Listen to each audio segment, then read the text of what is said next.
I'm Britt Udison, Executive and Artistic Director at the Loft Literary Center. Welcome to this live stream at Virtual Wordplay. I'm so glad you're here with us.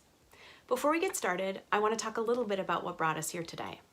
For the last year, the Loft staff has been working hard to put together an outdoor book festival that would have gathered 100 authors with 10,000 visitors in our neighborhood in downtown Minneapolis. As COVID-19 hit, we knew we had to think about everything we do differently, especially this festival. While we were disappointed that we wouldn't be able to gather in person, we became even more committed to supporting writers, celebrating new books, and finding new ways to assert the connective power of the written word. In a time of anxiety, we want to offer a powerful event for readers, writers, and booksellers. When we first approached our sponsors, their first question was, what is a virtual festival? And to be honest, we didn't know. Our founding partners, St. Catherine University and Star Tribune, agreed to make a leap of faith with the Loft. With courage, generosity, and vision, they have worked alongside us to figure out what this virtual festival might become. We are grateful to our sponsors and donors. Their generosity is incredible, but it is not enough. We believe it is essential, especially during a health and financial crisis, to offer programs that are free and accessible to all. But that has led to a significant revenue loss. A live event would have included ticket revenue, beer sales, exhibitor fees, and additional sponsorships. The Loft is not closed. We continue to offer classes, fellowships, conversations, support for readers and writers in addition to this festival. We are here to support the literary community, and we ask that you continue to support us. If you are able, please consider making a contribution to the Loft today. Thank you for being here.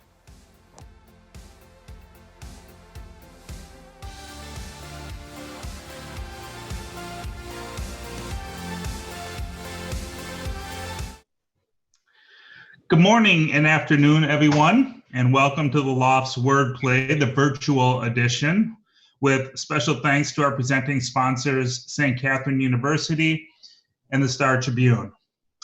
All Wordplay events are free, but if you're willing and able, please consider supporting the Loft programming. You can do so by clicking on the link below. Also at that link, you can buy a copy of Lily King's new book, Writers and Lovers, from the awesome booksellers over at Moon Palace Books. I'm Peter Geye. I'll be moderating today's conversation with Ms. King, and what a pleasure that is. A few words about Lily. She's the author of 5 novels, including The Pleasing Hour, The English Teacher, and Father of the Rain, as well as the Kirkus Prize-winning Euphoria, and 2020's Writers and Lovers, which is just out, a novel that amazed me from the first page to the last. It's a story of an aspiring novelist who insists on her dream despite crushing debt, a dead-end job, and a recently deceased mother. Like so many of my favorite novels, this one surprised me often. It had me in tears on one page and laughing out loud on the next, and when I got to the end, I needed a slap to the face to get back in the real world. Lily, thanks a lot for joining us today, and thanks for writing such a magnificent novel. I'm sad we're not sitting on a beautiful outdoor stage here in Minneapolis, but I guess this is the best the times allow. Thank you so much for having me. I'm so glad we could do at least this. Yeah. It's great. Yeah. Our plan for the day is pretty simple. I've asked Lily if she would read a few pages from Writers and Lovers. She's agreed to do that, so she'll do that first. After which, she and I'll have a conversation. We'll talk, for a half an hour or something like that before we allow the audience members to join in. So for those of you in the audience, please come up with questions and be ready to ask them. We'll look forward to a conversation at the end of ours. So Lily, without further ado, would you be willing to get us started by reading a few pages? Yeah, I'd be happy to. So this is the book, and I'm just going to read from the very beginning, so I don't think I need to give an elaborate setup. The narrator is 31-year-old Casey, and she's just arrived back in Massachusetts where she grew up but hasn't been for a while. And she's arrived there $70,000 in debt. Her mother has just died. She's just had her heart broken at a writer's colony, and she is trying to write a novel. She's been working on it for 6 years, and she's trying to finish it. And she's working at a restaurant and trying to make her way. She's living in a little room at the side of a garage, as you'll see. So this is just the beginning. Chapter 1. I have a pact with myself not to think about money in the morning.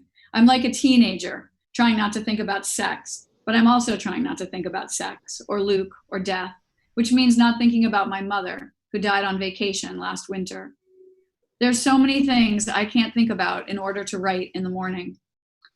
Adam, my landlord, watches me walk his dog. He leans against his Benz in a suit and sparkling shoes as I come back up the driveway.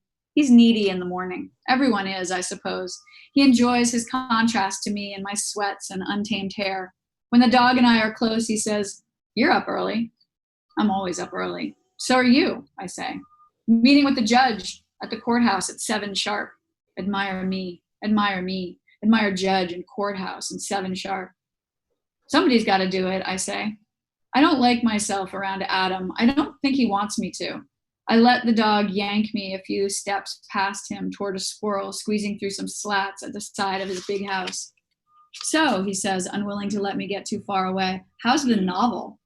He says it like I made the word up myself. He's still leaning against his car and turning only his head in my direction, as if he likes his pose too much to undo it. It's all right. The bees in my chest stir. A few creep down the inside of my arm. One conversation can destroy my whole morning. I've got to get back to it. Short day, working a double. I pull the dog up Adam's back porch, unhook the leash, nudge him through the door, and drop quickly back down the steps. "How many pages you got now?" "Couple of 100, maybe," I say. I don't stop moving. I'm halfway to my room at the side of his garage. "You know," he says, pushing himself off his car, waiting for my full attention, "I just find it extraordinary that you think you have something to say." I sit at my desk and stare at the sentences I wrote before walking the dog. I don't remember them. I don't remember putting them down. I'm so tired. I look at the green digits on the clock radio, less than 3 hours before I have to dress for my lunch shift. Adam went to college with my older brother, Caleb. In fact, I think Caleb was a little in love with him back then. And for this, he gives me a break in the rent. He shaves off a bit more for walking his dog in the morning. The room used to be a potting shed and still has a loam and rotting leaves smell. There's just enough space for a twin mattress, desk and chair, and hot plate and toaster oven in the bathroom. I set the kettle back on the burner for another cup of black tea. I don't write because I think I have something to say. Because if I don't, everything feels even worse. So that's the beginning. Oh, it's such a phenomenal opening. And it occurs to me, listening to it, actually, my first question, which I'll get to in just a second, is a lot about the things that she is, that Casey is. And I made a list of things just to remind myself, but you introduce almost all of them in that opening scene. I mean, she's a writer of a certain aspiring kind. She's a tenant to this landlord, and that room that she lives in takes on a kind of character of its own over the course of the novel. It's just wonderful. She's a waitress at this restaurant, of course, more about that too. She's also an orphan, or half an orphan anyway, something that occurs over and over, or a theme that comes up over and over in the novel. She's a friend. She's a lover, of course, even if she's not in love. She's later a different kind of writer as the novel moves on, and a lover again later in a different kind of way. And then again, like another kind of writer. And you can see all of that. It's like you've announced it in this sort of expert way. I'd like to begin with the writer in her, if that's okay. Yeah, sure. There's a scene later in the book, quite a bit into the book actually, after she's been unceremoniously fired from her job. I hope I don't give too much away. I can't help but think of it this way. And in the midst of reflecting on what happened that day, and really she's reflecting on all of her life, she says two things that really struck me. She says, "I'm not a real person." She's comparing herself, or rather contrasting herself with her mom. And then a few lines later, she says, "All I want is to write fiction." And those two lines, they kind of merged for me in the space between them, which is only a few sentences disappeared. And it occurred to me that that is how so many writers I know think about themselves, and how I, in fact, think about myself often, especially when I'm in the throes of working on something. And I'm wondering if it describes you in any way. And if you have any grand ideas or even modest ideas, I guess, about what fiction and fiction writers should do, what we should accomplish. Oh, yeah, I think that I felt that for a long time. I don't know that I feel it now. And not because I've actually published novels or anything like that, because the rest of my life is sort of filled out more. And I do feel like a real person with real ties and responsibilities and that sort of thing. I think, for Casey, she's at the beginning of her adulthood, and she is just feeling so untethered in every single possible way. And also but I do feel like we as fiction writers, I mean, it does that line, I'm not a real person. She's comparing herself to her mother and how her mother did things for people and was engaged with the world and was political and that sort of thing. And she feels like all she wants to do is live in this little dream world. And so I do think I do think, I still carry that around today, the sense that, what am I really doing in this world? Do I really have my feet on the ground, like a soldier, helping people and being a real person instead of making up these stories, that people may or may not read. And I think that there's some of that in those lines. And then the bigger question about what's it exactly? What do we do as fiction writers? Well, if you have like what fiction's grand project is, especially now, well, maybe not even especially now, but I don't know. Well, I'll leave it at that. I won't ask a leading question, but are we serving our fiction writers? And I keep referring to we as though we're some class of royalty or something. I don't mean that at all. But have we undertaken as writers of fiction, novelists and short stories writers, some grander project? It seems to me that maybe Casey believes she has. Yeah, I think maybe she comes to believe that. Yeah. I mean, I do when she gets to the, again, I don't want to ruin anything at the end, but there is this moment where she is forced in an interview to explain her theory about how one should read a book and how it's all about creating an experience. The author has created an experience and for the reader. And that's what I think is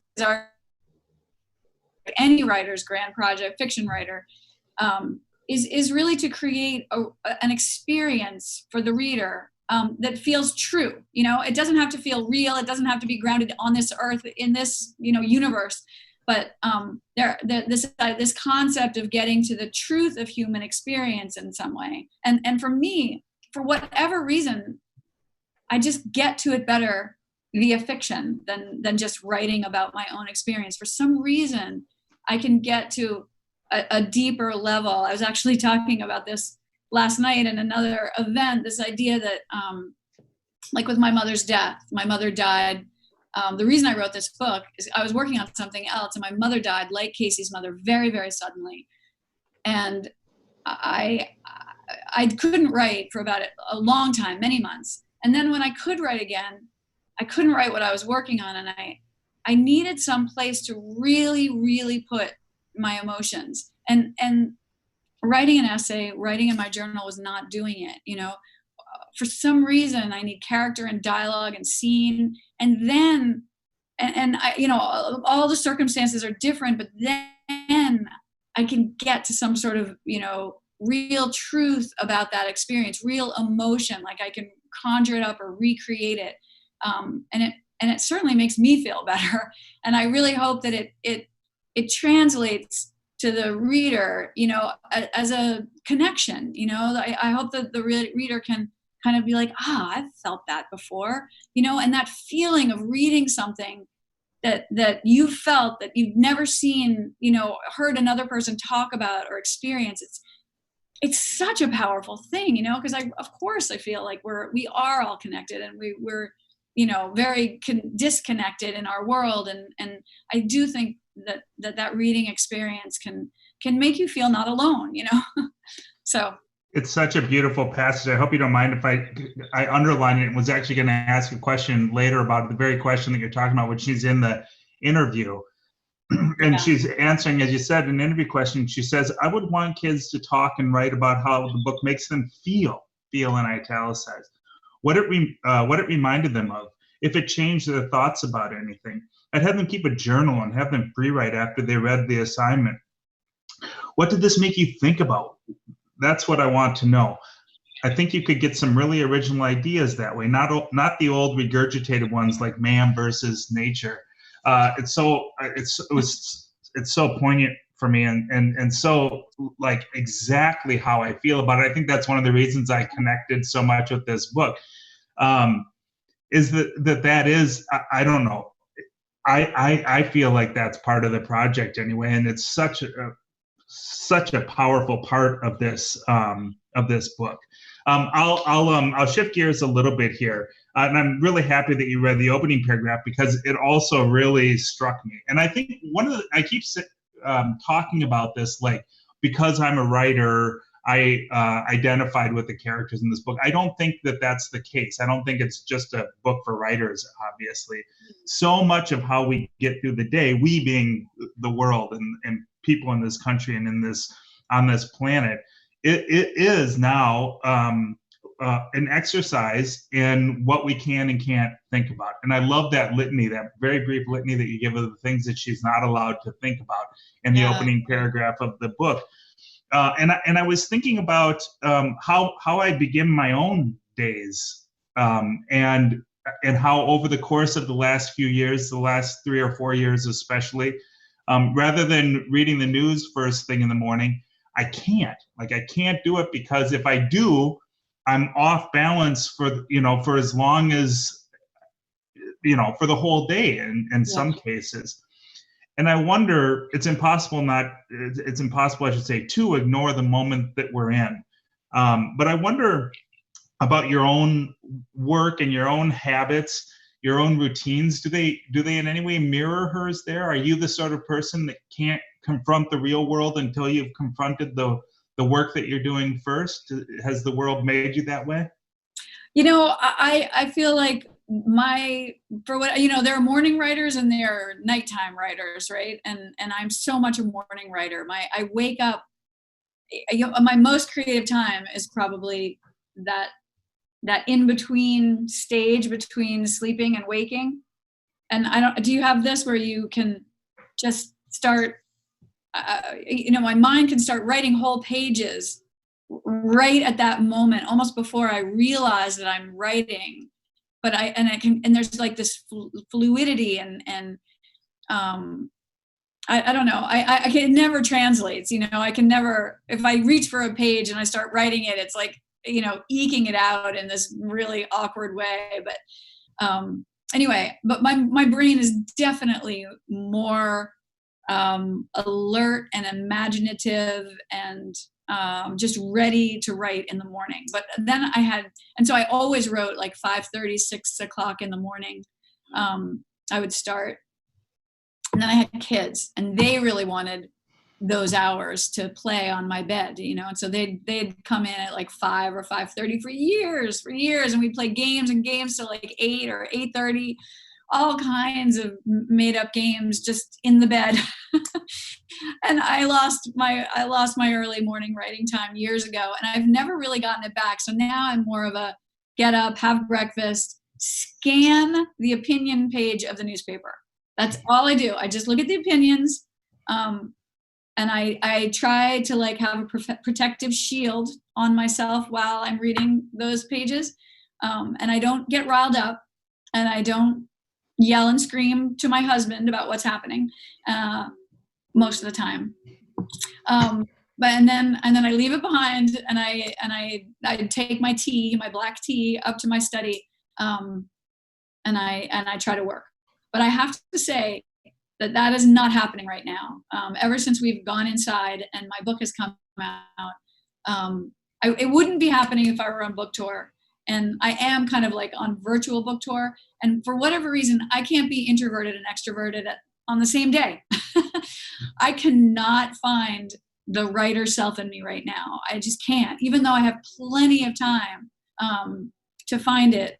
I'm just not there. And part of it, you know, you put out a book and you kind of have to see it into the world, and you don't really feel ready. It was exhausting, right, to write a book, and you know, you're so full of doubt for so many years, and you just don't really want to go back there and work on that new puzzle that will be just as hard and aggravating as the last puzzle that you wrote.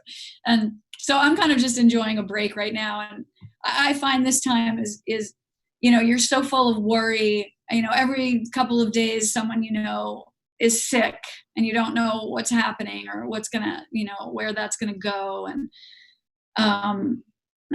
I don't know. I kind of have given myself a break right now to just do I'm just not very effective, and I'm trying not to beat myself up about it. What about you? Are you writing right now? You know, for the first few weeks, I was not, because I was just paralyzed with anxiety, not, you know, about the world, of course, but also about my book. And, you know, but as soon as I learned that my book wasn't going to be published until August, it was supposed to have been out a week ago. I have been just like blazes. I kind of have never written so much. So in that way, it's like the blessing of this mess that we're in. So yeah. Wow, that is so cool to hear. Okay, I'm just going to touch your screen where you are right there to get that juju for me. I would really like that. Yeah. If my book were out, though, there's no way I'd be doing any of it. There's no way I would have started. There's no way I would have. So I understand exactly what you're saying. It's interesting. To go back to Casey, one of the things that I love about her, and it's the sort of, if I think about it, it's kind of her defining quality in my mind, or at least one of them, is there's this ambition. She has an undeniable and sort of fierce ambition, but it's so unlike the ambition of what and we now, I mean readers, not writers, sort of understand as the writer's ambition, which is to say the male version of ambition. Yeah. And she confronts this repeatedly in the book, not just through the terrible men, and I hope to get to a couple of those in a minute, but through this notion that, you know, I mean, we see it right away with Adam, where he says, I think it's funny that you think you have something to say. And of course it would bother her, it will bother anyone to hear that, but she's so focused, and I love that focus of hers, that focus and that determination. And I don't know, it's almost like she thinks of her project as being not like the ambition of writing a book, but almost like a spiritual or religious calling or something. That's how I thought of it. I really admired it. I wonder if you saw her ambition in any particular light, or if you thought of it in any particular way, if it mirrors your own again, or what? Yeah, you know, it's so interesting to really think about that, because I feel like I just when I write, I'm just writing the character as I feel it and see it, and I'm not thinking about kind of concepts, you know, abstract concepts like ambition. Here I'm going to, you know, portray female ambition and how it contrasts to male ambition. But if I were going to write an essay about this book and, you know, and that topic, I'm suddenly realizing I'm thinking of all the pull quotes I could use, you know, because there's that moment when she and Oscar go to the bookstore and he freaks out because there are not very many people there and they haven't done a good job at setting it up. And he has a little, you know, kind of pity party. And she, you know, kind of looks at him like, this is just kind of thinks of him as being a little pathetic, considering that he has gotten several books published and he has, you know, a little bit of fame. But she also remembers that so many men that she has known were sort of raised or you know, had this notion that they were going to be great, and how she had never known a woman that felt like they were going to be great. And I think that kind of gets a little bit to the kernel of it, that when I think of Casey's ambition, it's all about desire and doubt. She has no confidence that she's actually going to get there. And I think that is probably true for a lot of men too. But for whatever reason, it did seem to me, at least back then, that men really kind of put out like this external sense of confidence, kind of like fake it till you make it. And women don't really do that, and I think men are trained in that very, very early on to kind of, chest out and, I'm awesome and I'm capable of this. And, even if you look in writers' journals, male writers' journals, like they really have this belief, this really strong belief in themselves from early on. And women, society doesn't give them, they don't get like a pass like that. You kind of have to fight for it because, especially back in the 90s, and I do think it's changing for women now, but you did get a lot of people like Adam saying, what do you possibly think you have to say? But nobody would ever ask a young man that. Young men are, they're supposed to be the new and upcoming writers. They're supposed to have things to say. Look at, Fitzgerald. So I definitely felt like Casey. I definitely, I still have a lot of Casey's habits, and I felt that way, probably more so and for longer than Casey did. I probably felt that way for about 10 years. Well, it's such a magnificent part of the novel, and so many wonderful scenes and moments where the men, who are not just evil men or bad men, they're complicated, they're complex like most people are, but where you find the perfect light to shine on them. And that scene you mentioned, the scene where Oscar takes her to the bookstore to his reading, and it's such a wonderful scene in so many ways, one of my favorites, in fact. And I love how she observes it. She's so calm in the face of what could conceivably make her so angry, and that calmness is another quality that I think is pretty pervasive. She is grappling, man. She has got a lot of things to worry about, and a lot of people and places haunting her, and yet she manages to be as focused and as successful as she is. One of the terrible men, I have to ask, maybe my favorite because I knew so many people like him, is not a writer at all, but the chef at the restaurant. Yeah.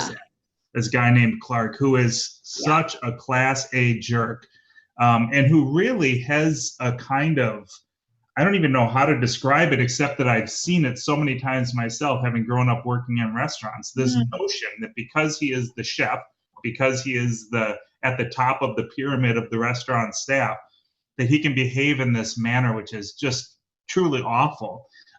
First of all, you must have worked in restaurants. There's no way you worked in restaurants and got it that right.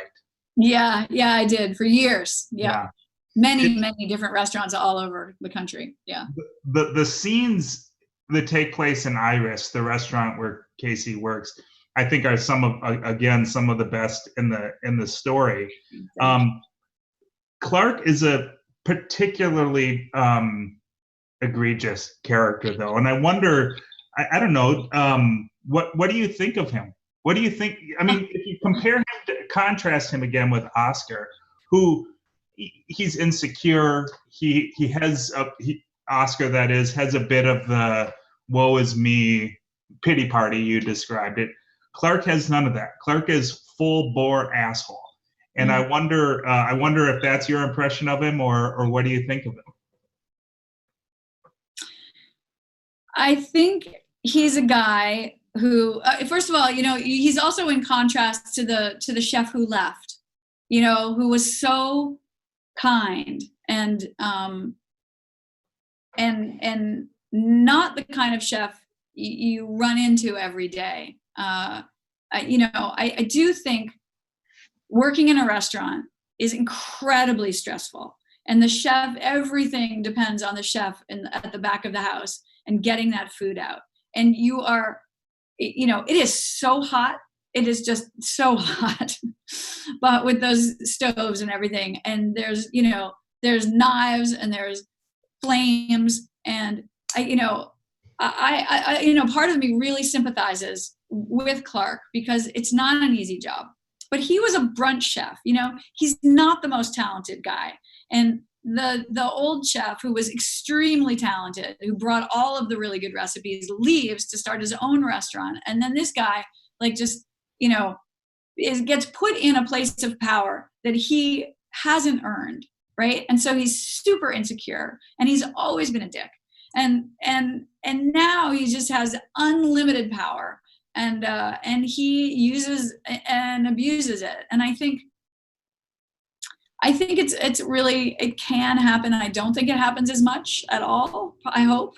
But certainly back then, and for years and years before then, the relationship between the kitchen and the waitressing staff, you know, was, you know, pretty antagonistic, and also, you know, very sexual. There's a lot of, under that kind of pressure, it's at night, a lot of people are drinking, you know, even the people who are on the clock.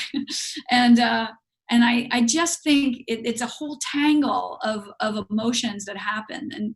And for some people like Clark, you know, their best selves are not shining through in that moment. I worked in restaurants for, I mean, from the time I was like 12 until I was 30 or something like that. And I recognize so much of what you describe. I never worked in a place like Iris, at least that I can remember.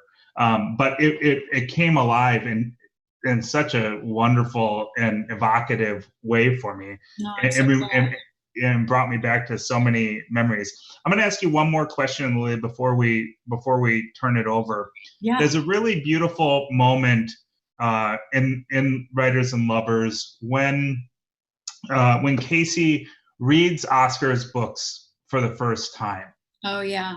And she describes it, and I won't read it even though I have it marked, but she describes again that feeling that she gets from reading his book.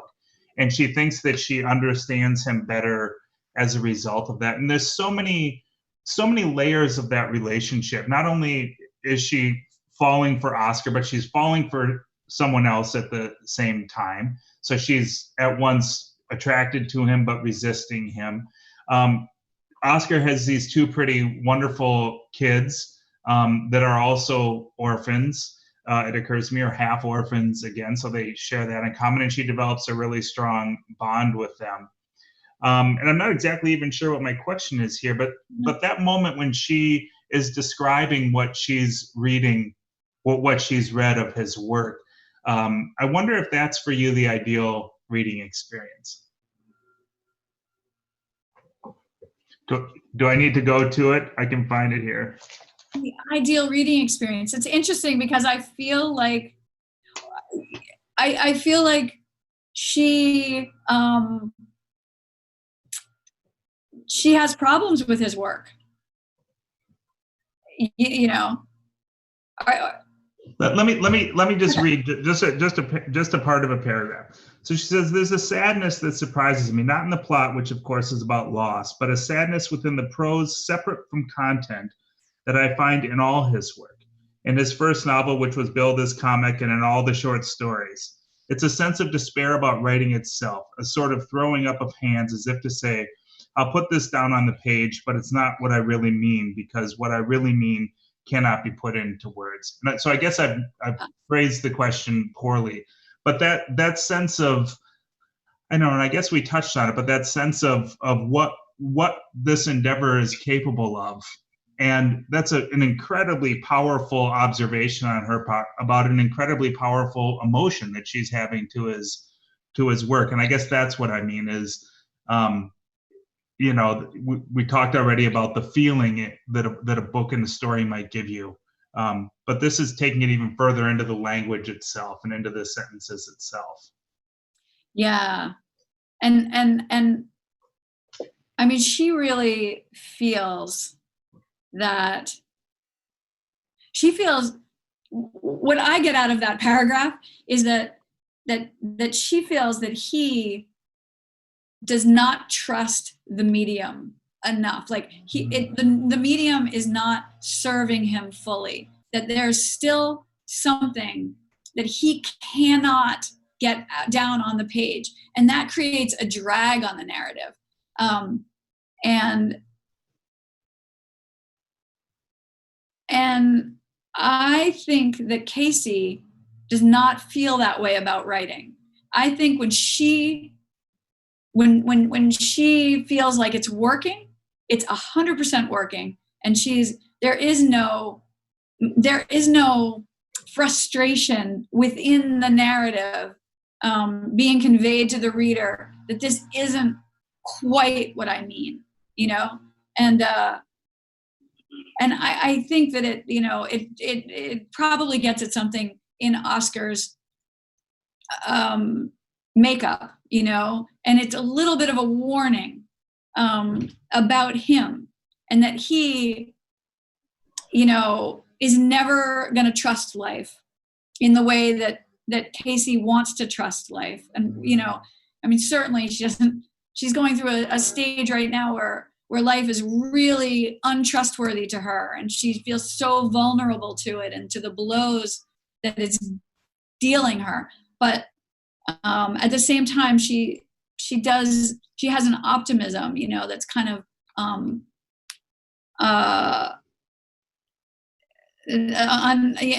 indestructible, really. And she wants someone who has that too, I love that optimism is rewarded.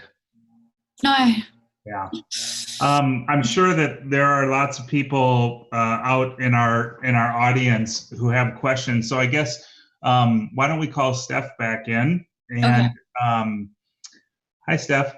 If you want to, if we have questions lined up, I have several pages more, but I figured I'd give people. Well, there are questions. Good. Great. Before I get into them, I just want to remind people that you can buy Lily's book right down here at this link. And you can also get Peter's books, and you can pre-order Northernmost, which is now moved to August, but we're so glad that you could both join us despite some changes in the format. It's great to hear this conversation. Our first question is from a beloved local author, Sarah Stonich. Lily, did you speak with many other writers to fill out your character, or did you rely on more of your own experience as a writer? No, I didn't speak to other writers. I have this funny thing when I'm writing a book that I think it's such a terrible idea that I often won't do kind of, any outreach that maybe I should, because I'm too embarrassed to tell them what I'm working on. So I totally relied on my imagination and my experience and, whatever lies between that happens there. I love that. Our next question is from Star Wordman. Can you talk about the choice to set this novel in 1997, especially in relation to the student loan issues Casey has given the current student loan debt crisis? Yeah. The 97 happened because I started writing the first chapter, and at the end of the chapter, she gets an answering machine message. She comes home to it after she's waited tables. And I wrote that, and I was like, oh, I guess I've decided my time period. Like I honestly hadn't thought about it. I was, and then I realized, oh, okay, all right, we're in the 90s. We are not with cell phones, and then I did do a lot of research about student loan debt, and I know it's gotten a lot worse since 97, certainly, but it was just starting in the mid 90s. That's when it kind of things went a little haywire, and those loans started just getting out of control, and the loan companies would sell them and then sell them again and all that kind of stuff. That was just starting to happen. And now it's just terrible. And I just hope so much we can, as a country, forgive those loans and move on with a different system. This question is from Colina Cercio. She says, "You do a beautiful job of describing the tension between Casey's profound desire to write and her insecurities and doubts. What advice do you have for women writers who see themselves in Casey?" Just keep going. I don't know. I try to really leave the doubt outside, of my study when I'm writing. And I just try to ignore. I mean, I know that it's a part of, I know every single time. I mean, the doubt never goes away, and the sense that it's not working, it's not going to work, and, you're going to fail and all that kind of stuff. And I just think to acknowledge that those feelings are extremely natural, and in some ways they might help you get to a better place when you're editing, and you hold yourself to a certain standard. But I think when you're creating and not editing, or you're just doing the blank page stuff, I think it's really important to just not engage and not really let that sink in, and just let all the worry and the concern and the doubt about the future, just let it sit separate, and just do your work, and just always do your work, and just keep pursuing it if it's really something that fulfills you. And like Casey says, where your day feels even worse if you don't do it, because that's what it's really about. This question is from Halima Marcus. She says, "Thank you for being here. I love the book so much and have been relentlessly recommending it.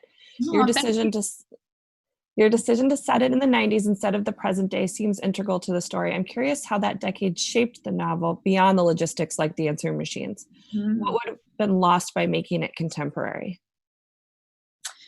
Well, for me, to write about an aspiring writer, I was an aspiring writer in the 90s, and I needed that time period. I don't know what it's like to be an aspiring writer now.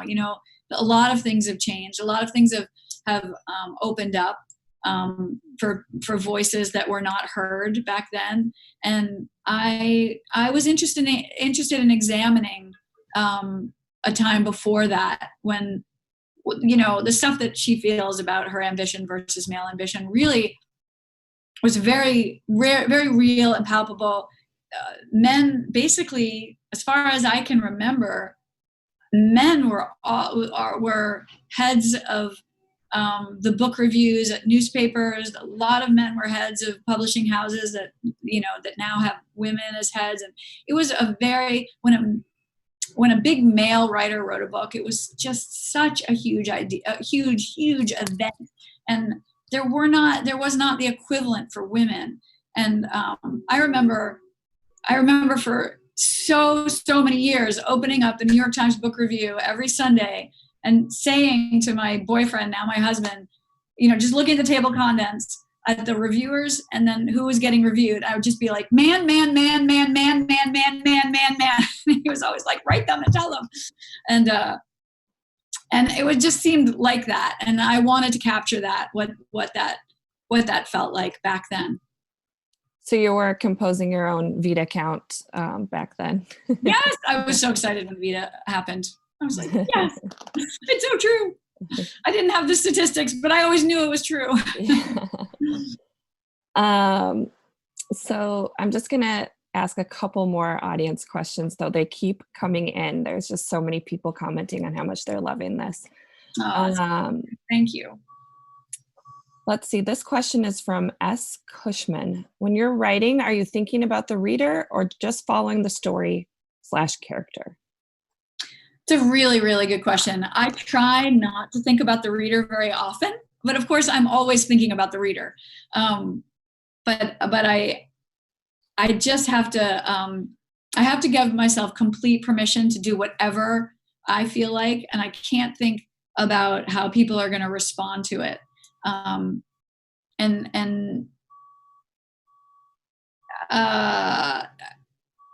if I always say that I do, my one reader that I have in mind, but I try not to think about even her very often, is I'm looking at her house right now. She's my across the street neighbor.